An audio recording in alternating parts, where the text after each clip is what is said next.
vamos a hablar acerca de síndrome neumatoso en pediatría. Vamos a entender la fisiopatología. ¿Por qué ocurre el edema a nivel extracelular? ¿Qué es un edema localizado o generalizado y cómo se diferencia? Reconocer algunas etiologías principales del edema en niños, aplicar un enfoque diagnóstico sistemático para tratar de encontrar la causa etiológica del edema en nuestro paciente a través de unos ejercicios de casos clínicos y comentar solamente brevemente algunas estrategias básicas de manejo del edema. Entonces, edema se define como una acumulación anormal de líquidos a nivel extracelular en el espacio intersticial. Sabemos, ¿no?, que hay un espacio intracelular, intravascular e intersticial. Puede ser localizado o generalizado. También se lo puede diferenciar según su consistencia, si deja fovea o no deja fovea. Después vamos a ver un video de lo que es la fovea. Más o menos el 5 o 10% de las consultas de pediatría vienen por edema. Entonces es frecuente y hay que saber diferenciar. Siendo el síndrome nefrótico la principal causa de edema, más o menos de 2 a 7 por cada 100.000. Entonces, vamos a recordar lo que es la fisiología. Ustedes ya han hecho fisiología en el segundo año, ¿verdad? La fisiología involucra fuerzas que gobiernan los intercambios del fluido plasma-intersticio. Ustedes se acordarán del fluido de fisiología, las fuerzas de estado. Hay dos fuerzas dentro del intravascular, la presión hidrostática y la presión oncótica. La presión hidrostática es la presión del líquido que está contenido dentro de la arteria o vena y lo empuja, lo traslada. Esa presión trata de, si estuviera libre o estuviera con algún tipo de permeabilidad, el conducto como se empuja, saldría el agua por fuera del vaso que lo contiene. La presión oncótica es a la inversa, es una presión negativa, generalmente por las proteínas, la albúmina, que recorre dentro del vaso y jala agua hacia esta molécula, porque tiene propiedades osmóticas. Por eso se dice presión oncótica.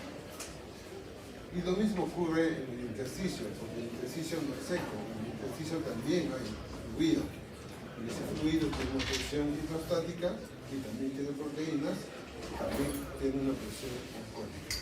Entonces, el equilibrio de estas fuerzas, hay el traslado del líquido hacia el intersticial. Entonces, aquí pueden ver en el esquema,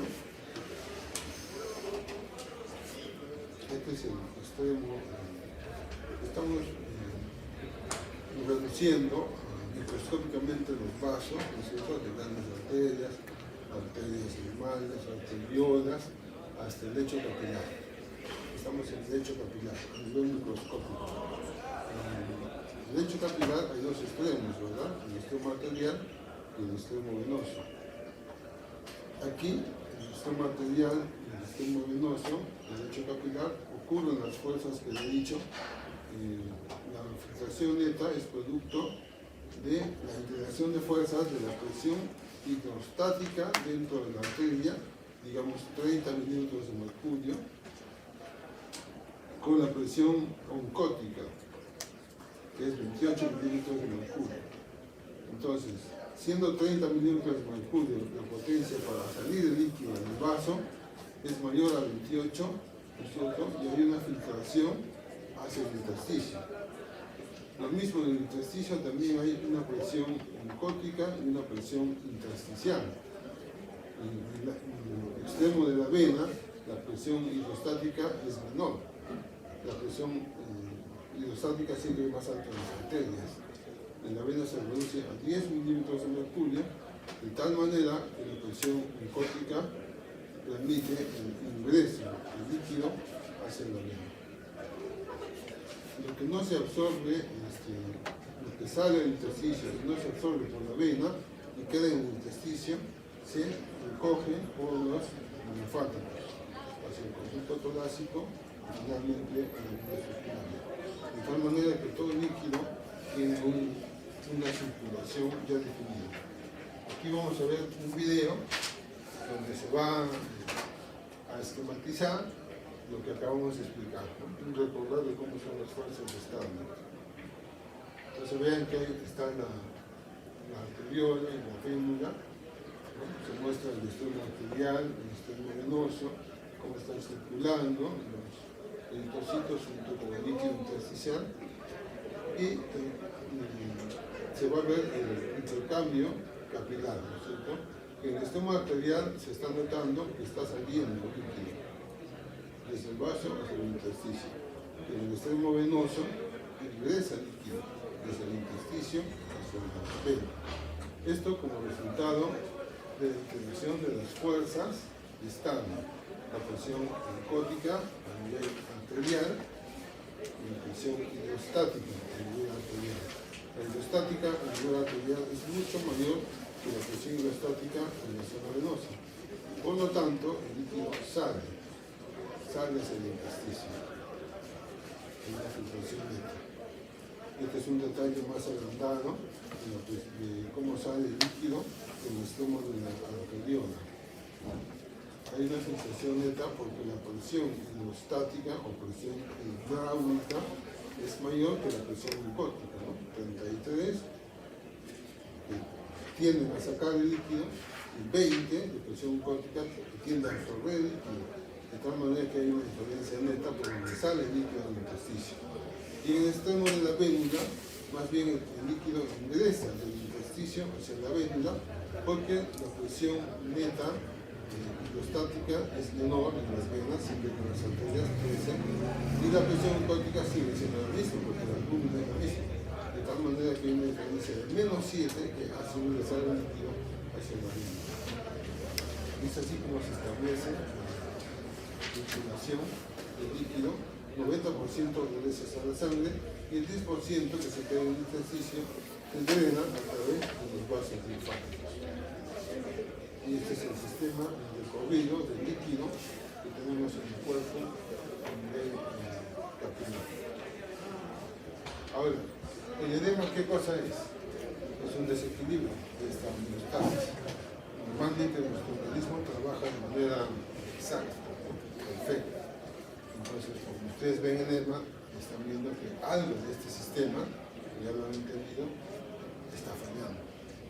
Algo está fallando. Entonces, ¿por qué sucede el edema? Puede ser por un exceso de presión hidrostática. Demasiada presión hidrostática, obviamente, a nivel de arteriola y vénula, va a hacer que salga líquido. O que se reduzca la presión glicótica. Digamos que disminuya la cantidad de albúminos. O que aumente la permeabilidad capilar en casos de reacciones alérgicas o vasculíticas. O también, finalmente, una obstrucción linfática, como la gilangiasis o la linfangiasis, en las cuales no se absorbe ese 10% de los nutrientes. El edema localizado, entonces, afecta una región específica del cuerpo y puede deberse a obstrucción venosa o linfática. Un ejemplo común es la obstrucción venosa por trombosis venosa profunda o compresión venosa por algún tumor. Otras causas incluyen reacciones alérgicas, traumatismos y infecciones. El edema sin fovea suele ser resultado de edema. Y vamos a ver un video también para diferenciar qué es la fovea. Este término fovea se duplica porque, si recuerdan, en la fisiología del ojo también existe la fovea, ¿verdad? Una parte anatómica de la retina. Este tiene otro tipo de aplicación. En este caso, la fovea es lo que se define que es el pico, ¿no? Es un hundimiento de la piel en el dígito de presión. Se conoce como fovea. El edema generalizado se presenta en todo el cuerpo o en múltiples áreas y puede ser causado por afecciones sistémicas como insuficiencia cardíaca.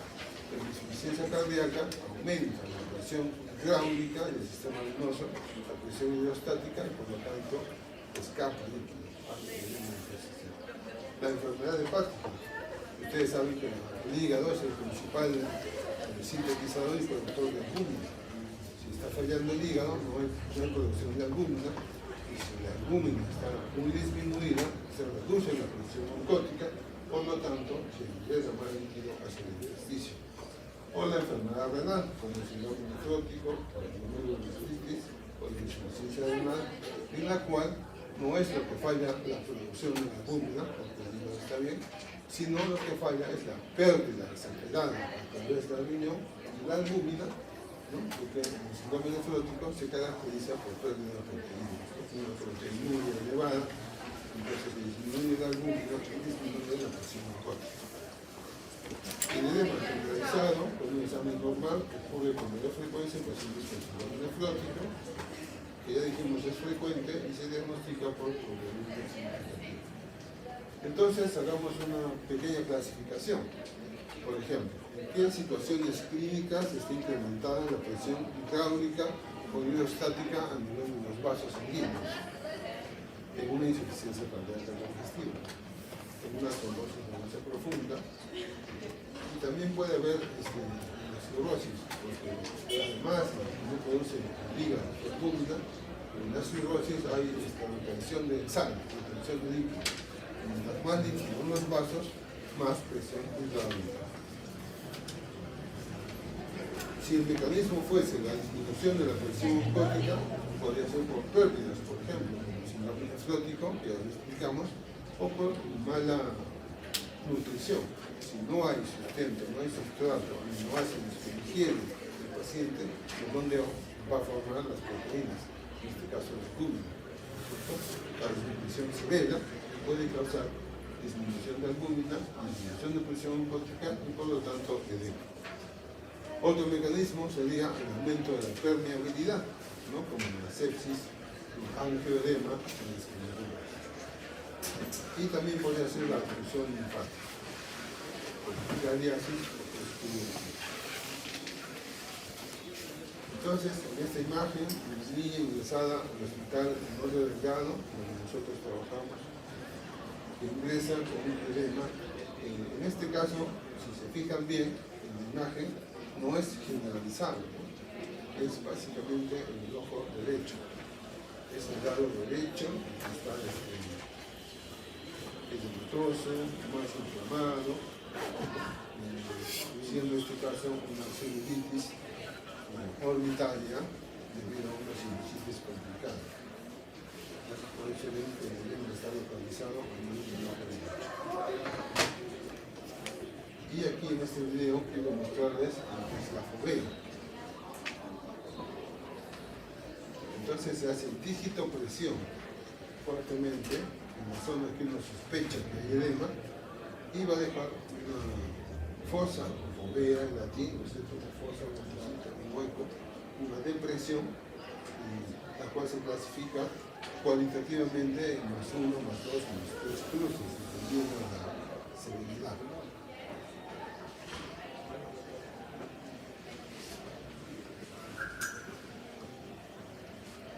Serían personas duras, no es muy pronunciado. Hay estos casos severos, donde es bien obvio la fovea, la fosa que deja después de la digitopresión.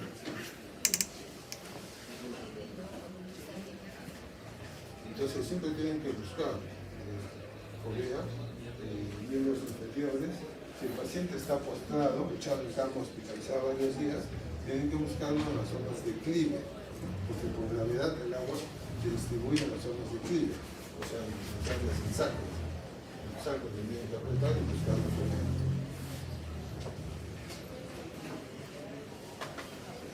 Ok, ¿alguna pregunta de lo que es fisiopatología? ¿Entendió bien?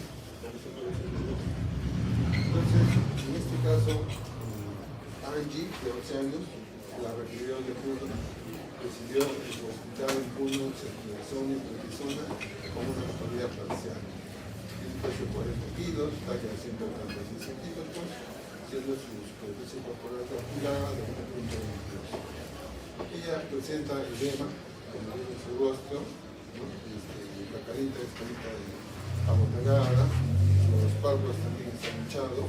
Puede ser algo muy discreto, pero ya se convierte. Además hay disminución del flujo urinario, no hay fiebre, la presión está elevada para ser niña, 125/84 milogramos normal, el colesterol está elevado, la glucosa está baja, el 2,2 disminuida, y en el examen de orina hay microhematuria. Además el sodio está disminuido, 1,21, y la creatinina está en 1,25. Siendo su proteinuria 660, significativa pero no revolucionaria. El complemento C3 está disminuyendo. Por todas estas razones, se sospecha que la causa sea renal. No clasifica claramente hacia el nefrótico ni tampoco hacia el nefrítico, porque en medicina no es blanco o negro, mucho hay de enfermedades de gris. Cada paciente es un caso distinto. En este caso, esta niña va a ser sometida a una biopsia renal para definir finalmente si es un pacto nefrótico o un nefritis. En el edema también puede localizarse cuando hay insuficiencia cardíaca congestiva y aumento en la presión hidráulica en los grandes vasos del pulmón y líquidos áreas en el intersticio, en este caso del pulmón. Y puede haber un edema pulmonar. Entonces, en la radiografía de tórax, ustedes pueden solicitar, y esto les ayudaría a ver clínicamente el paciente estaría con disnea, con taquipnea, ustedes al poner el estetoscopio en el pecho y en la espalda, auscultarían subcrépitos, sibilantes, bastante subcrépito. Y la placa mirarían el corazón crecido, ¿no? La silueta cardíaca grande, y una redistribución del flujo. Vean en el esquema, la silueta cardíaca está crecida y el flujo está redistribuido hacia los ápices. También se puede observar las líneas de Kerner. Esta es una placa real, es un esquema. Aquí se ve la imagen de la silueta cardíaca que está crecido y se puede calcular un índice cardiotorácico. Ustedes trazan una línea vertical y de aquí hacia el extremo más prominente del lado derecho y de esta misma línea hacia el extremo más prominente del lado izquierdo se suma y se divide en esta medida todo el tórax por sobre el diafragma. Sale el índice cardiotorácico haciendo los cálculos 0,64, siendo el valor normal de 0,5 hasta 0,6 para un varón de 6 meses, lo cual indica calidad. Probablemente este niño, si ustedes ponen el estetoscopio, tenga un soplo cardíaco para la auscultación, tenga rales y sibilantes, y ese obviamente obedece la canita y el zonas definidas. Entonces, para buscar la etiología del edema, que el edema prácticamente es un signo, es como la punta del iceberg, ¿no? Vean aquí, el edema es la punta del iceberg, todo lo que puede haber por debajo, o sea, no es un diagnóstico. Hay que tratar de identificar cuál sería la causa, ¿no? Primero podríamos preguntarnos, según este algoritmo, si es localizado. Si es localizado, podríamos preguntarnos si lo trae desde que ha nacido. Si no lo trae desde que ha nacido, podríamos preguntarnos si está con fiebre. Si está con fiebre, podemos pensar que es una celulitis, como la foto de la niña que les presenté hace rato, la celulitis hereditaria. Comenzando otra vez el algoritmo, preguntamos si es localizado o no es localizado, es generalizado. Si hay evidencia de enfermedad cardíaca, o sea, taquicardia, galope, ciclo cardíaco, estructores, rales, sibilantes en pulmones, hepatomegalia, ingurgitación yugular, el índice cardiotorácico, la radiografía del tórax elevado. Si hay evidencia, entonces la causa del edema es la falla congestiva. Si no hay evidencia, pensar en el renal, hacer un examen de orina. Si es normal, si es anormal, mejor dicho, patológico, la enfermedad que causa el edema sería renal. Si no, habría que buscar causas hepáticas, funciones hepáticas, ¿no es cierto?, desde albúmina, tejido TGP. Si hay polinemia, entonces es una enfermedad hepática que está causando el edema. Si no, pensar en otras causas, vasculitis, electromagnética, etcétera, etcétera. Entonces, más o menos esa es la forma como nosotros tenemos que hacer el razonamiento clínico frente al paciente, ¿no? Se hace un ejercicio diagnóstico, un ejercicio mental. Dice, ok, hay edema, ¿qué puede ser? ¿No? Primero, paralizado, hay enfermedad cardíaca, hay desnutrición, hay mala producción de albúmina, está perdiendo albúmina, ¿qué está pasando? ¿Por qué está perdiendo el edema? Y ahora vamos a hacer unos casos para aplicar este algoritmo. Son casos prácticos. Es una niña de 6 años que presenta edema en párpados y piernas por 2 semanas y además tiene disnea, aumentar sus esfuerzos. Tiene un peso de 15 kilos, según las tablas de los 2.5 por Z, está desnutrida, y tiene un soplo sistólico 3/6. Además se palpa hígado a 3 centímetros. La presión está en 93/61, que es límite inferior, y está saturando 80%. Entonces aquí está la niña con edema, la frecuencia cardíaca, la saturación de unos 80, está un poco de taquicardia, la presión límite. ¿Cuál sería la etiología más probable de edema en esta niña? Más alto. Así es, insuficiencia cardíaca. El examen nos va a tomar las preguntas que yo voy a tener, son similares, ¿no? Un poco de patología y sobre todo una aplicación práctica de lo que es la identificación de edema. ¿Cuáles serían las indicaciones de manejo?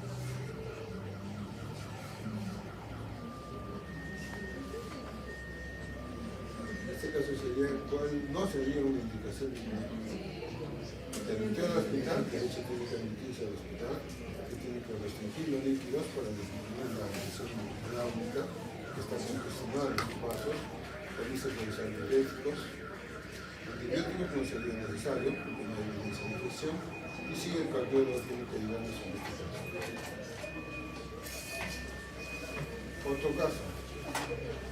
Una paciente de 4 años acude con sus padres al departamento de urgencias con edema creciente en párpados y en piernas. El padre también está preocupado por un dolor de garganta reciente en su hija, la cual no le dio tratamiento. La paciente se alimenta normalmente, no presenta diarreas, pero tiene una diuresis inferior a la normal. Al examen físico está pálida, carita está hinchada, no se auscultan anomalías en el corazón ni en los pulmones. El trabajo del laboratorio es el siguiente: análisis de orina, proteínas 1 cruz, sangre 4 cruces, albúmina sérica 2.7 y la creatinina sérica 0.77. Están las funciones fiscales, la cardíaca 66, la 98. El peso respiratorio 21, la temperatura 35.9, su presión arterial 125/82.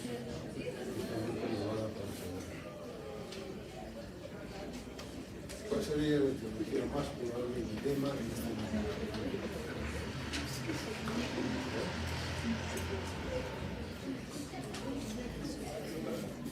Ahí.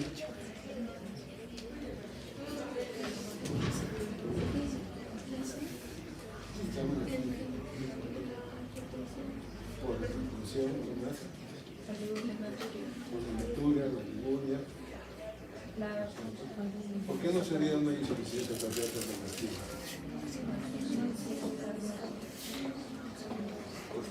En el mismo caso dice, no hay anomalías en el corazón ni en los pulmones. No se escuchan sibilantes, suplentes, no se escucha soplo cardíaco, lo que está diciendo, todo el planteamiento del problema. La frecuencia cardíaca está normal, satura 98. ¿Por qué no sería una alergia a la proteína de la leche de la vaca?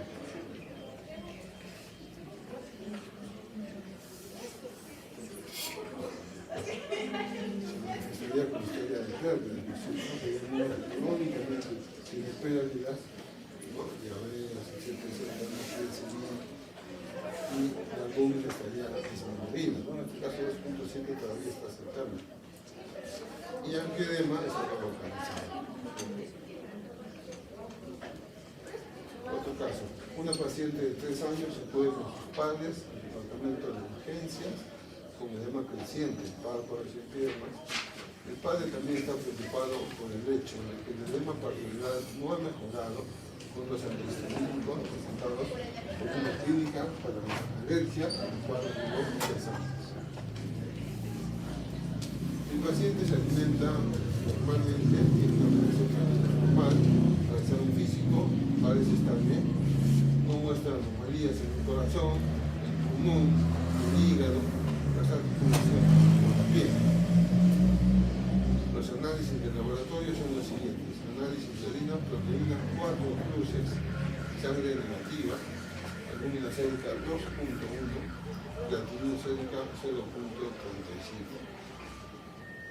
Sus funciones vitales: la frecuencia cardíaca 84, la saturación de oxígeno 98%, la frecuencia respiratoria 24, temperatura 36.5, presión de 306/65, que es normal para su edad. Obviamente su carita abotarada por el edema. ¿Cuál sería la etiología más probable?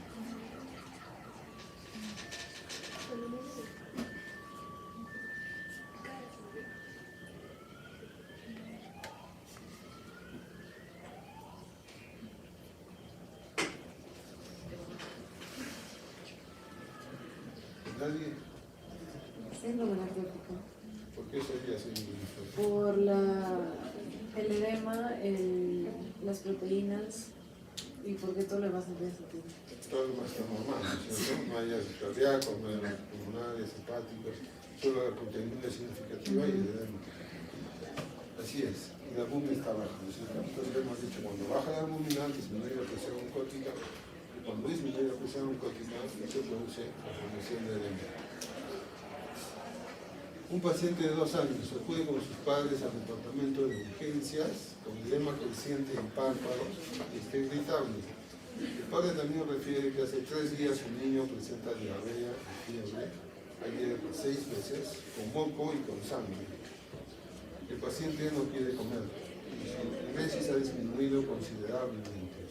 Al examen físico, el paciente luce enfermo y pálido por edema palpebral, presenta taquicardia.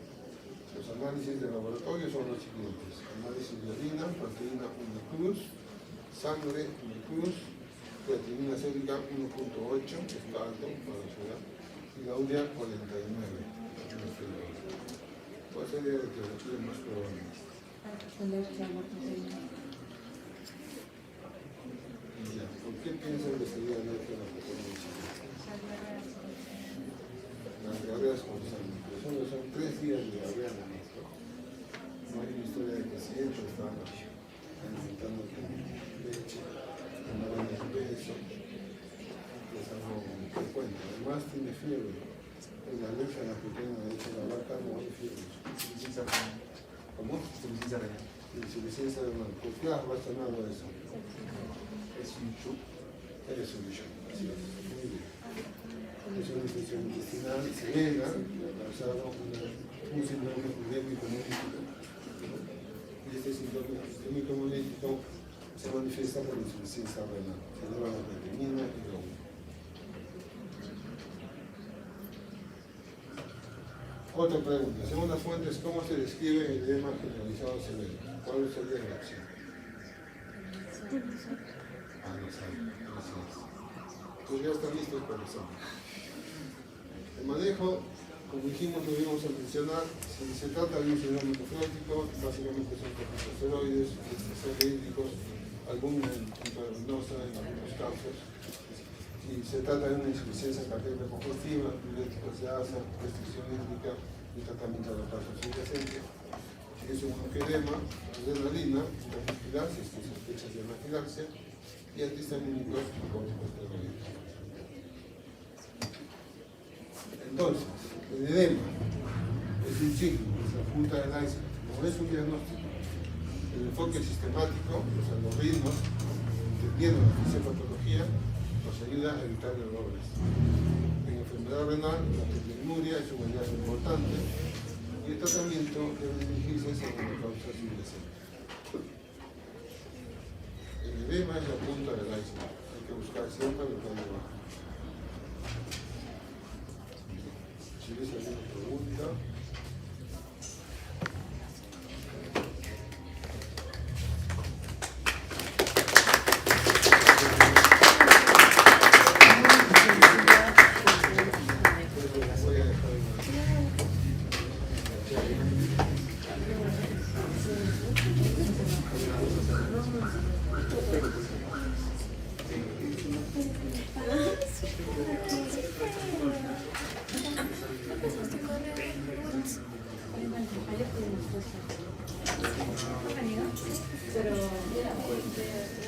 Sí,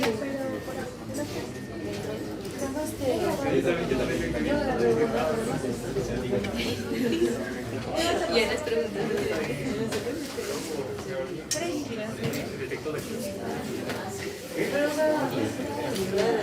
Sí, gracias.